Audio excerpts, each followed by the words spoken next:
Hi, this is Dr. Karen Wilson Starks, your host for The Voice of Leadership, the show for business executives and global corporations who appreciate a biblical perspective on life and leadership.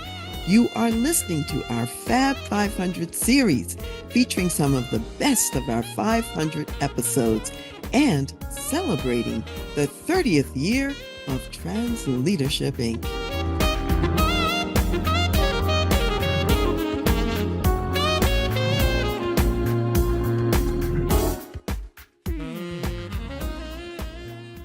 Hi, this is Michael Chatman, the president and CEO of the Community Foundation in Southwest Florida, known as the Global Center for Generosity. You might want to stay tuned to the Dr. Karen Show as I talk about fat leadership, faithful, available, and teacher, and how to make a transformation, as I did, from Christian beer man to being a marketplace impact leader.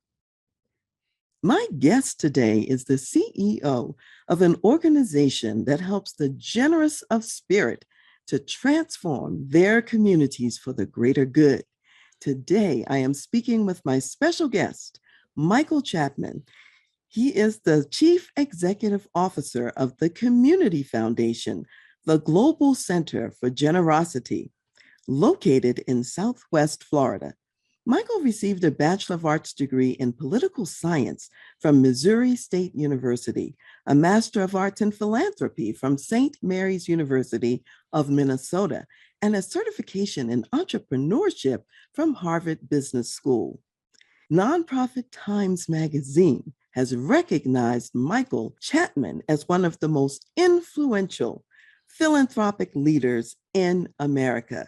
So, Michael, I welcome you to the Voice of Leadership and to Dr. Karen Speaks Leadership. Thank you for being my special guest.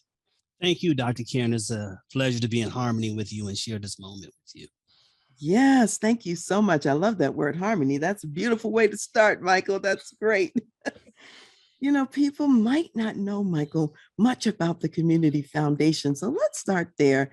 What can you tell people about the foundation, what the mission is, and how you really make a difference in the world? Yeah, so the Community Foundation is a movement that started about 100 years ago out of Cleveland, Ohio, and we are one of 750 community foundations in the United States. And essentially what we are capacity builders for nonprofit organizations. We are endowment builders. We are grant makers, scholarship providers. Generally, a community foundation, particularly us, is like the center of philanthropy or the center of generosity within our region for all things charitable. Volunteerism, philanthropy, humanitarianism, all of those fall under the umbrella of a community foundation. I know that you have some innovative and special kinds of projects at your community foundation. Tell us a little bit about a few of those. What's particularly exciting? What are you most proud of that you're doing that's making a difference in some of these areas? Great question, Dr. Karen. One of the things that I'm very excited about is within our particular region of Southwest Florida, we are home to many seasonal residents or snowbirds. And so when they are here in season, they're looking to get engaged, and they use volunteerism and charity work as a way of getting connected to their new local community. And one of the things that we started is called the Charity Event Awards, which is like their Grammys or Oscars for the hottest and the best charity events in all of our region. So many of the philanthropic organizations use charitable events as a way of generating resources to fund their mission. And so they go all out. Some of these events raise over $50 million in over 2 or 3 days. Some obviously raise fewer, but goes to show you that events are very much a part of the social fabric as well as the way we make money here. So it's a real big deal. So I'm really excited about that initiative. So tell me a little bit, if a person is recognized or honored in this Grammy or Oscar type experience, what does that really mean for them as an organization? What does it mean for the community? What happens next? On a very trivial level, it's bragging rights that they get. On a much larger, grander scale, it's publicity, it's awareness, and it leads to more donors and philanthropists and corporate sponsors knowing about the charity. And it's a way of our foundation putting a stamp of approval on this event that makes people want to come out and support it with ticket sales as well as underwriting these events. So it's a really big deal. That's pretty significant. That's a very creative way to actually come alongside an organization to help with their fundraising initiatives by recognizing what they're doing in the community and their mission and putting it out there, giving them visibility so other people can be aware as well. I know that you also, Michael, have a conference that's a Faith and Generosity Conference. Tell us about that. Yeah, I'm really excited about that. That's one of the many initiatives that we've started over the last 5 years. And we noticed clearly, not only in our region, but just nationwide, when you look at the data tells us that the most generous people towards charitable and philanthropic causes are people of faith. And yet there was no conference that was being held to teach ministries and nonprofits how to understand the mind of the faith-based donor. Thus, the idea of the Faith and Generosity Conference was born, and it's become really a big deal, a very well supported. We get about 250 people that support it every year, and it's usually those that work for philanthropic organizations. And I was really excited in this past year, the number of marketplace leaders that are starting to participate in our Faith and Generosity Conference as well as participants. So I'm really excited about the Faith and Generosity Conference. So it sounds like not only are you helping people to raise funds, you're also educating people about this whole space of philanthropy and how to do that better, is what I'm hearing. That's exactly what it is. When we first started, we niched it almost exclusively towards those who were seeking to bring in funding from the faith-based donor.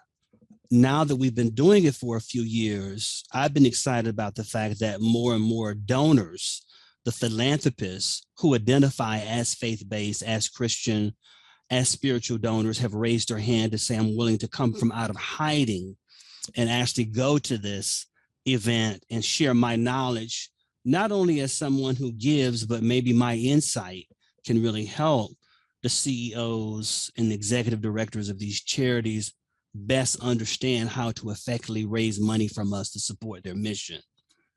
That's phenomenal. So, say a little bit more about how you work with, let's say, Christian executives who are in the secular marketplace. What are some of the services that you have? How do you come alongside them to realize some of their legacy goals? Yeah, so for us, it initially starts with their estate planning attorney. It starts with their wealth advisor, maybe a real estate broker, maybe an accountant, an insurance broker, someone who already has a relationship with the faith-based donor. And my role as the leader of the community foundation is to come in as a value add to all of those professionals. I become the philanthropic advisor to bring value to, say, a wealth advisor or to an accountant or to a estate planning.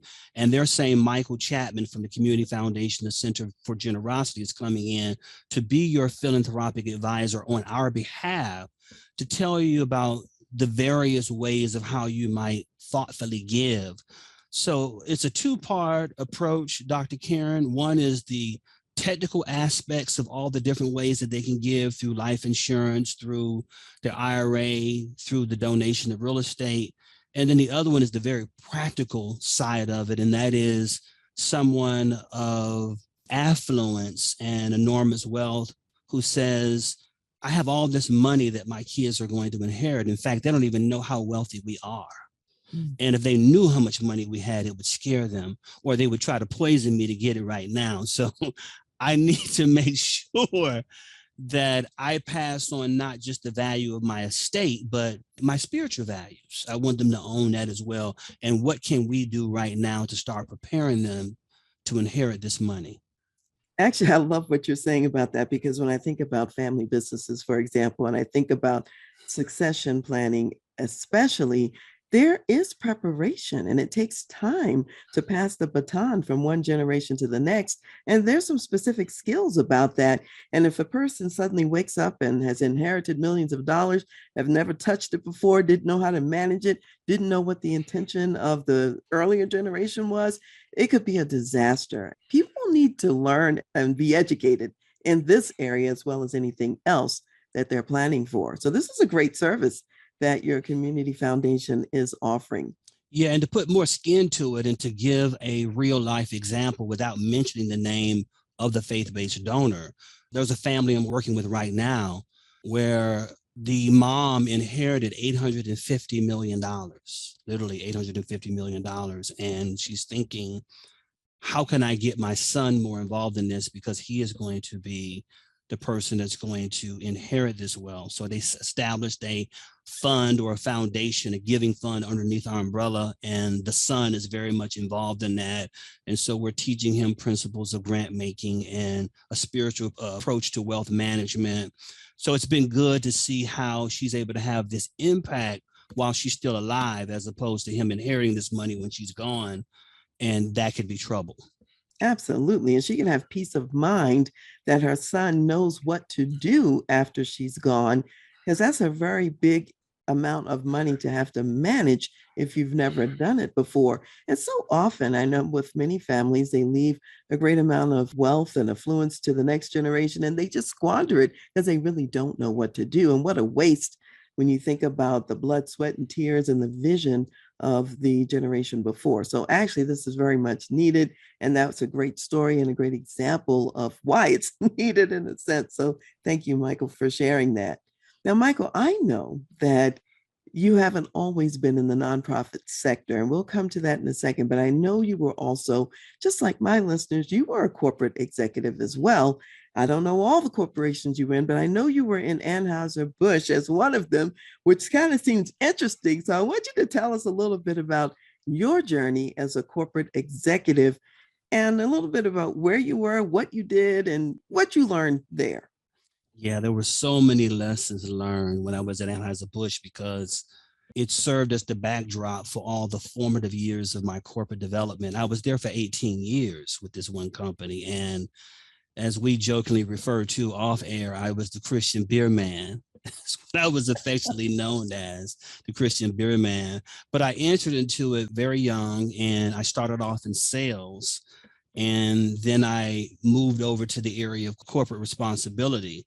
And I focused a lot in working with our network at that time of 750 independent distributors with Anheuser-Busch, and then made my way over to the foundation side. And so it was very fulfilling to be a part of such a large company with over 63,000 employees at that time, a multi-billion-dollar global brand, just the impact that we had as an organization and being a person of faith inside of that organization and just the platform that I had to make a difference in so many lives. It was my work at Anheuser-Busch that I began to learn for the first time about what it meant to be a marketplace leader, you know, to being a person of faith with influence inside a major secular company. How did you decide to go to Anheuser-Busch, and especially as a Christian, what was the pathway or the journey to get there? You know what? I believe that nothing happens by accident, but it took me totally by surprise how I ended up there. Literally, I was living in Miami at the time, my hometown, and I was working with a faith youth organization. And part of my job was to go into the high schools and give motivational and inspirational talks to the students. And at the conclusion of one of my presentations, there was a senior level executive, an African American woman, who came up to me and said, "Hey, you need to come to work for us." And I said, "I'm not understanding how a youth speaker is going to work for Anheuser-Busch." And so that's when she told me that they have a division that goes into the colleges, into the schools to talk about positive choices, and that we have a very clear mandate and a message as a company that we want to get out. If you're over the age of 21 and you choose to drink, drink responsibly. If you're under the age of 21, we don't want your business. And so they were very clear about that. And so that's how I ended up at Anheuser-Busch as a consultant, going around giving motivational talks in high schools and college campuses. And interestingly enough, Dr. Karen, what is not widely known is that through that experience, I spoke to over 2 million teenagers and college students during my tenure at Anheuser-Busch. Yeah. So you were having quite an influence with a message that's a positive message, about making responsible choices. That's a platform right there Yeah. to be able to speak with that many young people along the way. So take us a little bit deeper into it. How did you end up getting the name the Christian Beer Man? And because you moved to some other positions, and how did you make that all work, being the Christian Beer Man? It was a badge that I wore with honor, to be honest with you, because I was literally a Christian beer drinker. So I enjoyed the product in moderation, of course. So I really embraced it. I really did. And it endeared a lot of people to me within the organization to say, here's a person of faith. Here's a Christian young man who was very spiritually grounded, principle centered, and at the same time, someone who was not dogmatic or preachy or judgmental. So it really allowed me in many ways to share my faith and be a good witness spiritually for the people that I came in contact with. And that was not only within the Anheuser-Busch corporate structure within St. Louis, but it was also filtered out to the network of the 750 independent distributors throughout the US and the people that they impacted. So it was a very impactful time. And people used to always say to me, I'll never forget this, even my pastor would say to me, you have a bigger platform than I do. You have a bigger platform than I do. When you think about the size of your congregation and the impact that you're having is actually bigger than mine. So relish the fact that spiritually you have a high calling on your life to have this type of impact. Absolutely. And in fact, I'm so excited about it because, as you know, I really believe in this whole concept of marketplace ministry leaders. And somebody's got to go out into these places where there are lots of people that, we want to reach and that we want to inspire one way or another. So tell us, Michael, a little bit too about what else you did there as a marketplace ministry leader, because some executives are struggling with, how do I live out my Christian values in a corporation as big as the one you described? Anheuser-Busch is a huge corporation, a secular corporation. And how do I make a difference there living in concert with my Christian principles? In listening to you, the word that you kept saying is living out. And I think that's what it's about. It's all about being a lifestyle witness. It's all about allowing your light to shine and being present in the moment and letting people know that you're available.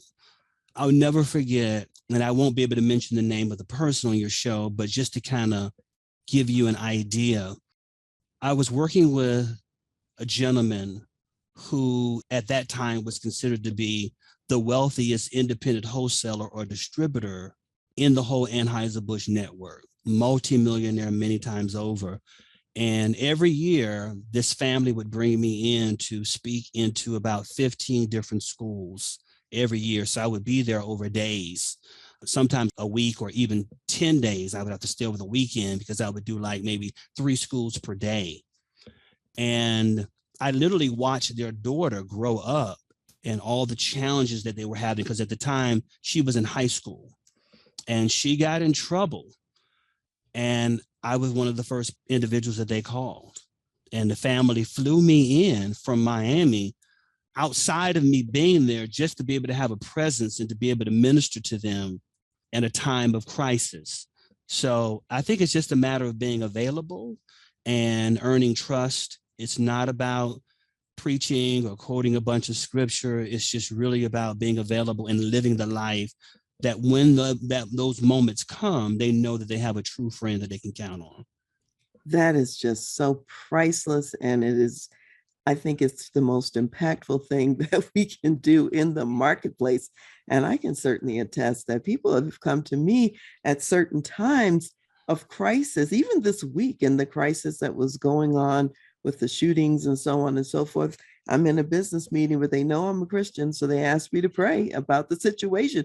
So, yes, people know who we are, they see us, and they will reach out to us because of how we are living. And we've become trusted, just as you're saying, trusted advisor, even if that's not your official role.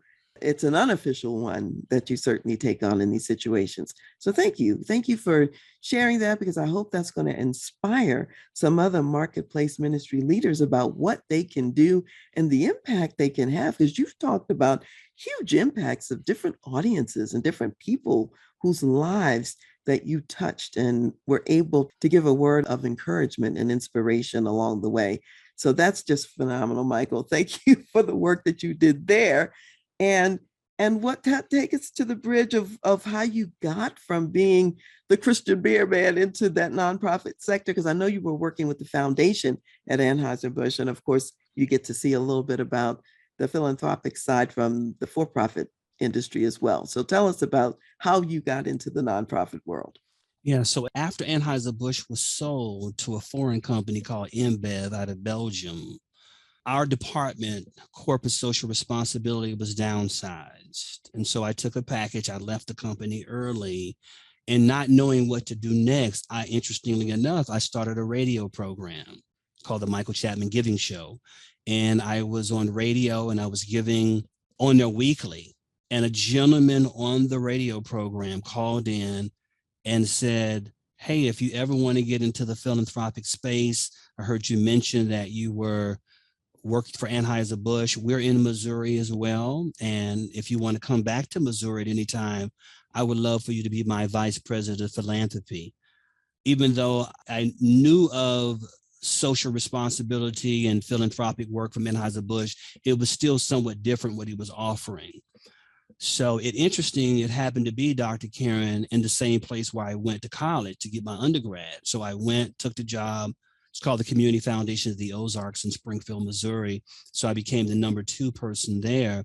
And that's how I made a more formal entree into community foundation work by serving as a vice president there. And I did that for 4.5 years before I came where I'm at now.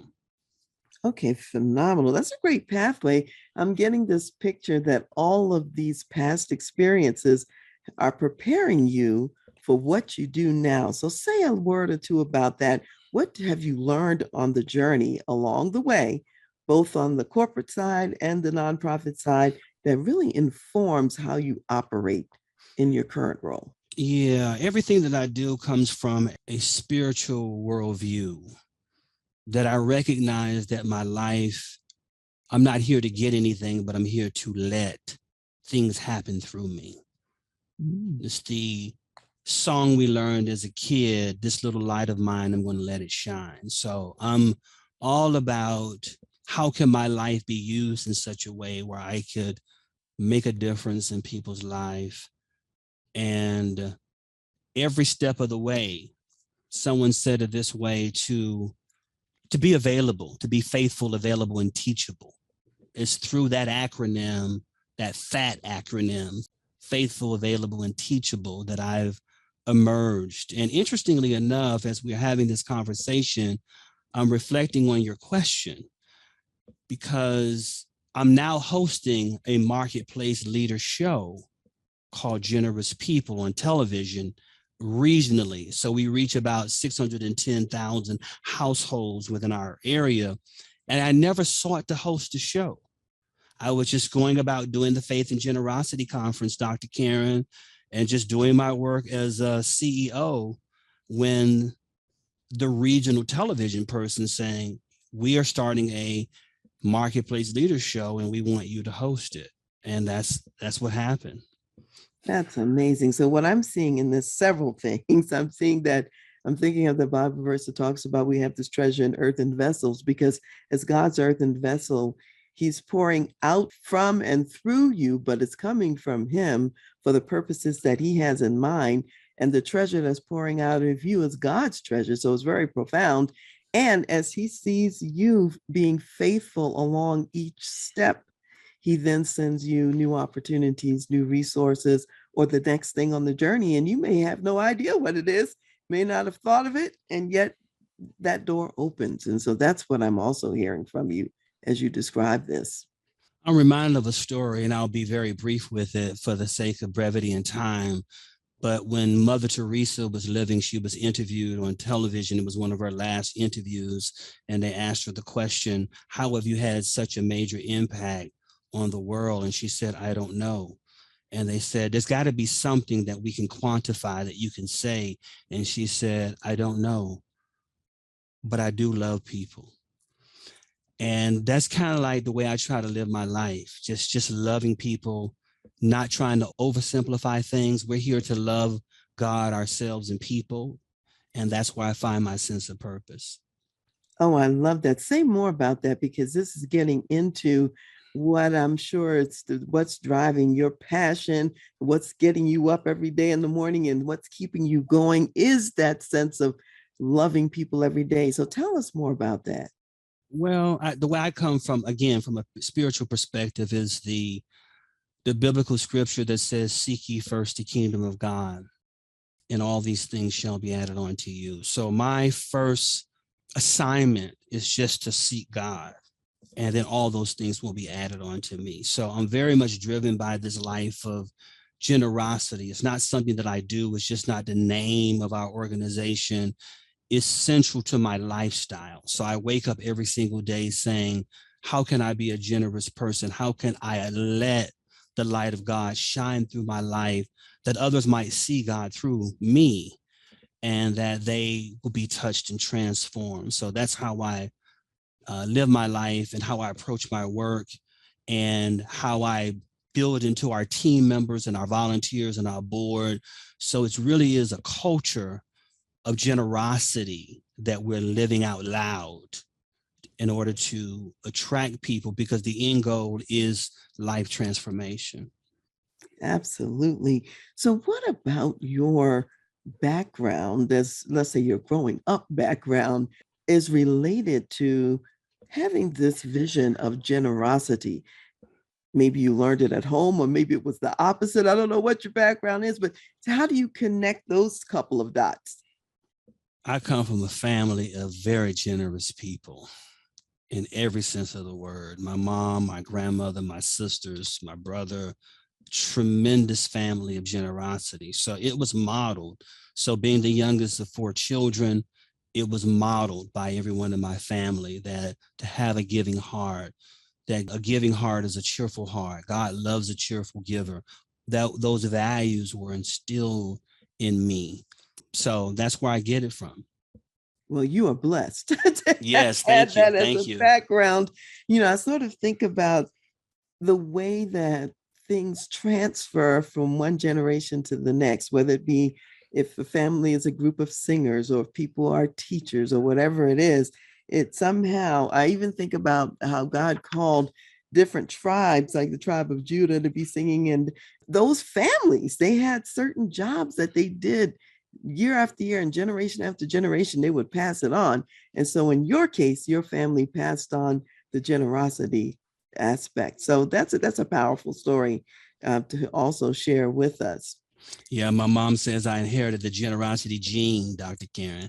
Yeah, it sounds like it, and kudos to them for passing it on. I mean, Hi, this is Dr. Karen, dropping into today's show to remind you that one of the most important roles of an executive leader is to quickly make big and right decisions for the business. Are you looking for an experienced and trusted advisor to come alongside you as a thinking partner as you make those decisions? Then contact me at Dr. Karen, Karen, at transleadership.com. Now, back to the show. So, I know that life is, in general, Michael, I would say it's a journey. It's not necessarily what I call a straight line function. There are challenges along the way. So, what would you say was your biggest struggle, and how did you overcome it? I would say, as a CEO, my biggest challenge was reining in our board of directors to get on the same page and to really embrace this idea that the board is the boss, not board members. And because in many ways, in their own right, they're CEOs, they're senior executives, and so they're used to calling the shots and doing their own things. And so bringing someone in that's used to calling all the shots and now asking them to hold hands and sing Kumbaya together was a challenge, but we got there. We got there. I would say that has probably been my biggest challenge from a CEO standpoint. From a life standpoint, is really arriving at a place in my life to really go with the flow, to really embrace the pressures of life, and to know that they're pressing me towards where God wants me to be, and to learn not to sweat the small stuff. As motivational speaker Les Brown say, who I used to work for, by the way, says it is all small stuff. So I've learned over the years to just embrace the challenges. And as you using your example, life is peaks and valleys and curves and turns, and we never know how we're going to navigate through those until we find ourselves in those situations. Absolutely. And I think that you're also implying that the journey itself is part of the preparation because we're learning lessons along the way. Everything is used, nothing is wasted, in God's economy. If he has you climb, one of these 14,000-foot mountains out here, there's a reason for it, and it's going to prepare you for the next step. So absolutely the case. It is really hard, by the way, Michael, to do what you said, to get a board aligned and going in the right direction. And for the reason that you mentioned as well. I mean, boards, of course, they're designed to be strategic and to have that big picture vision and to remember that there really is an operational team inside the company. And sometimes because they are CEOs and so on themselves, they forget. So just give us at least a tip or two. What did you do to make that happen? I knew that I had to build a culture, and I knew that it wasn't something that was going to happen overnight. So every single board meeting, we build into the board meeting a board education segment to remind them of this mantra that we have developed, and that is the board is the boss, not board members. And so it's been embedded in them.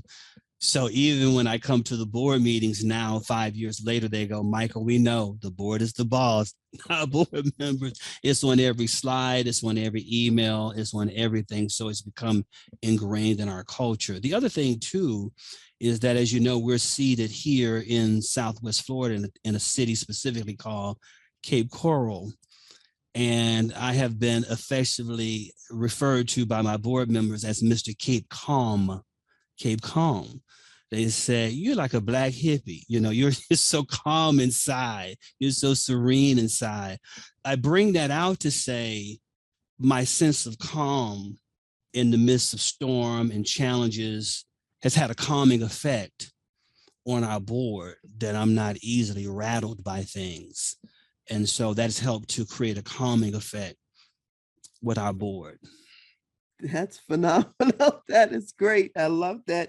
A black hippie. Okay. But they joke with me and they go, they go, you are the Christian beer man. So maybe it's all that beer you were drinking that made you so Somehow calm. they're connected. Yeah. So funny. You still have it in your system, Michael. So that's what they tell me. Well, and God's using it for a good That's purpose, right. His glory, which is the great thing. So we've talked a little bit about the journey where there's kind of like the difficulties and challenges. What about the triumphs in your life? What would you count as maybe your biggest triumph? There are so many, as a father, as a son. I have a very good relationship with my mom. And probably the ultimate compliment that I consider a trump is that my mom said, you've never given me a problem. And that you are my pride and joy. I talk to her every single day. And so to hear her say that as she reflects on maybe some of the other challenges that she's had with my other brothers and sisters, to be that calming effect in her life, I think is a major triumph. So most of the triumphs are more personal, less than career, because I know at the end of the day, that's going to be the only thing that really matters in the end. And I would say the other triumph would be just the way I try to treat people. Just the golden rule is how I try to live my life. Well, those are phenomenal things to share as well. And others can take that as a little bit of a maybe a line from a playbook that works. So, Yes, yes. and I'm really glad you included the personal part because so often people get wrapped around just doing work and being in their executive role and presence. The family gets left behind. You care, though, about what impact you have on your mother and what she might say about you. That's phenomenal. That's Mhm. phenomenal. So thank you for keeping that in the scopes as well. People want to be successful out here. And there are others who are even just listening and thinking about it. Along the way, and you've shared a few tips along the way, what else would you share as some tips for success that have been important to you and that made a difference in your life? I think that for me, remaining hopeful, remaining optimistic, the Bible talks very clearly about call those things that be not as if they are or were. And so I have always been the keeper of the vision, the visionary, the optimistic one to hold the standard high of where we're going and keeping the eye on the prize. That has really been, I think, monumental in the way I lead organizations. As I reflect on the question and another one you asked about triumphs as it relates to career, I never sought to do this, but interestingly enough, and I don't say this to be braggadocious, I probably get about 3 offers a month from headhunters who send me an email. Now, these are not big positions necessarily, but it's how they see me and how they view me. I become this turnaround CEO. So they see me as someone who can go into difficult situations, having a calm demeanor, being someone who is optimistic, that can come in and change the trajectory of organizations from the inside out and set them on a path for success. So I get a lot of those types of opportunities where people say, we have an organization that has lost visibility and credibility, and we need to set it on the right course. We need to rebuild the board. I get a lot of those types of opportunities.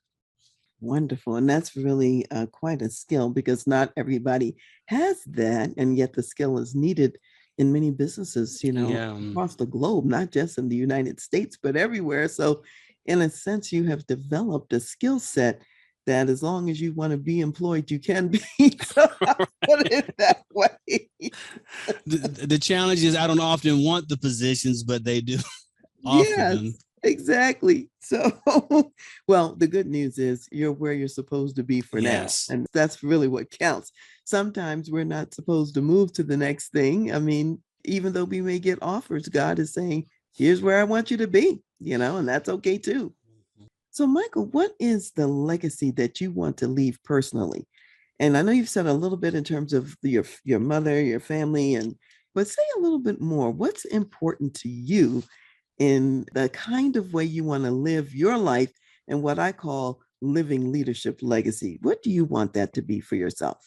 I want to be known, obviously, as someone who loved God, loved people, loved myself, someone who made a difference in people's lives, someone who was always honest and fair, a person of generosity, someone who always sought to see the best in others and to help people to see that in themselves, to be an encourager, just really a lover of people is really I want, because I do believe this old Jimi Hendrix quote, and I know you've seen it many times, that if we could focus more on the love of people than the love of power, we can make a monumental change in the world. And that's one of the things that has always been embedded in my heart as a leader, is that how can I be a love leader? How can I be a love leader to drive impact?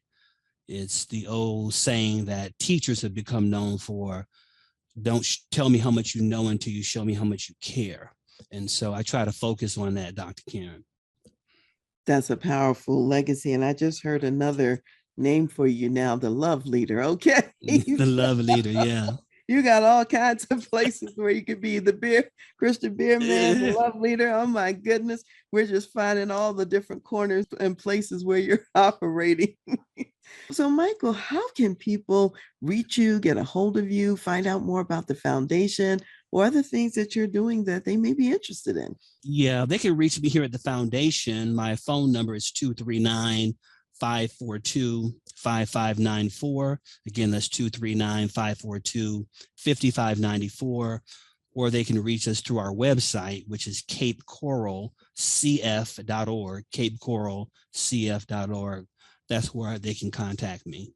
Fantastic. And some people may want to know a little bit more about some of those resources that you mentioned that actually train people on how to think about philanthropy or how to think about legacy and how to do the work that's really life changing in their own communities or whatever. So I'm really glad that you gave that information out. So as we're wrapping up and closing today, Michael, what additional words of wisdom do you want to share with my audience of Christian executive leaders? My mom shared with me a principle called the law of allowing. And it's something that I really had to learn and embrace. And it simply says, I am that which I am, and I'm willing to allow all others to be that which they are. And so the spiritual principle of allowing is something that I was taught by my mother, and it's helped me to blow off certain agitations as a leader as I'm engaging with people to try to understand their worldview, which might be different from mine as a Christian man, but to establish common ground. And so, as a CEO of a community foundation, we are this even handed convener, meaning that we need to work with people from across the aisles politically, religiously, spiritually, ethnically, culturally. And so, that statement, I am that which I am, and I'm willing to allow all others to be that which they are, has really helped me as a leader. That's very profound wisdom that you just shared. People waste so much time and energy trying to fight those kind of forces. And for all we know, I mean, God has us all down here as diverse people. And I'm not just speaking of ethnic and racial diversity, but just in terms of gifts, talents, bents, and directions, and so on. And if He doesn't want us all to be clones of one another. So I love the fact that your mother was showing you how to see the beauty in every person, so to speak. So thank you so much, Michael, for being here with me today and sharing all of these words of wisdom, because your answers to every question really left some nuggets for people to think about. And thank you, Dr. Karen. You're welcome. So what I want to do, I want to just summarize a couple of things. And to the audience, I'm going to say, you'll have to go back and really re-listen, because Michael did share a lot with us today. A few things really stood out to me personally that I'm going to take away. And one is that we can shine our light for the glory of God no matter where He places us.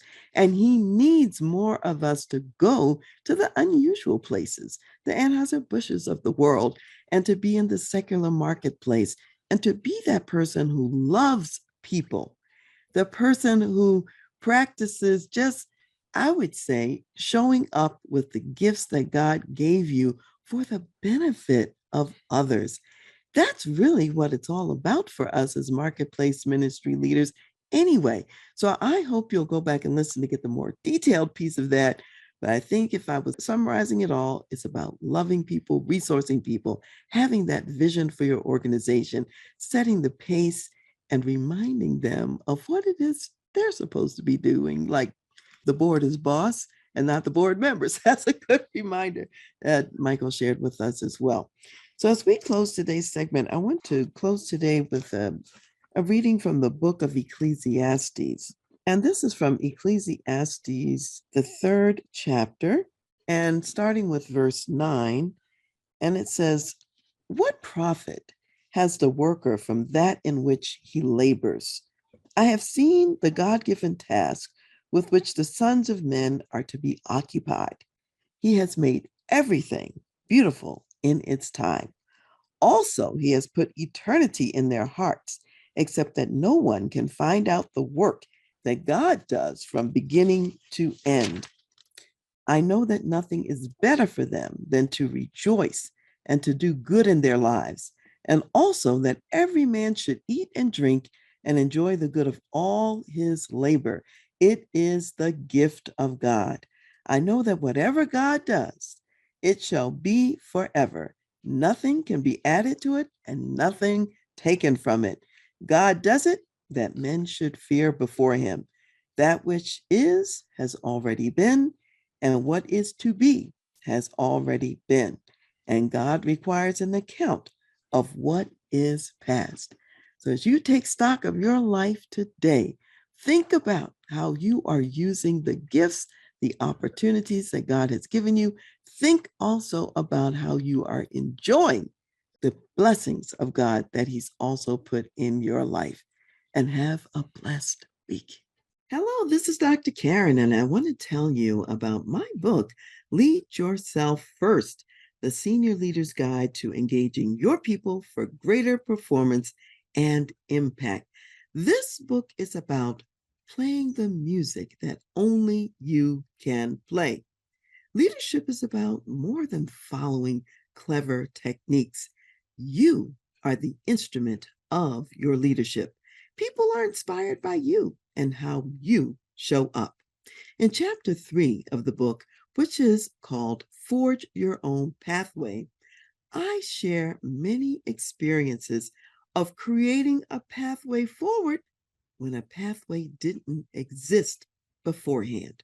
Sometimes that path is created through service, such as a time that I was taking a train every week from Wiesbaden to Frankfurt, Germany, to volunteer in the Army Hospital, the 97th General, and I was volunteering once a week as a psychologist. Little did I know that this volunteer job would later become a full-time employment opportunity for me. Because of the volunteer service, I was in the right place at the right time when the doors opened up. The metaphor that I often use for creating opportunities is the ability to see possibilities where none are visible. And I call this creating blizzard food. So just imagine, just like in Colorado, this could happen at any time. There might be a raging blizzard outside. You haven't gone to the grocery store yet. There's no obvious food in the refrigerator or the pantry. Yet, if you look hard enough, there is hidden food, and you can use it to create delicious meals for you and also your guests. So I encourage you, get your own copy of Lead Yourself First. Forge your own pathway forward. Create your own opportunities. Be the instrument of your leadership and create some delicious blizzard food. Thank you for listening to The Voice of Leadership with me, Dr. Karen Wilson Starks. I am also your concierge executive leadership advisor for when you need to make tough business decisions, lead change, create a positive and profitable company culture, develop an enterprise-focused executive team, or prepare for leadership transition and succession. Contact me at Dr. Karen, Karen, at transleadership.com. Also go to my website, www.transleadership.com, for more leadership resources. I want to give special thanks to Ron McMillan, gospel jazz saxophonist, National Billboard recording artist, also known as Mr. Sirius XM, for allowing us to use his gifted music on our show, and to Chad Barr of the Chad Barr Group for serving as our show producer. Thank you for joining me today, and I'll see you next time.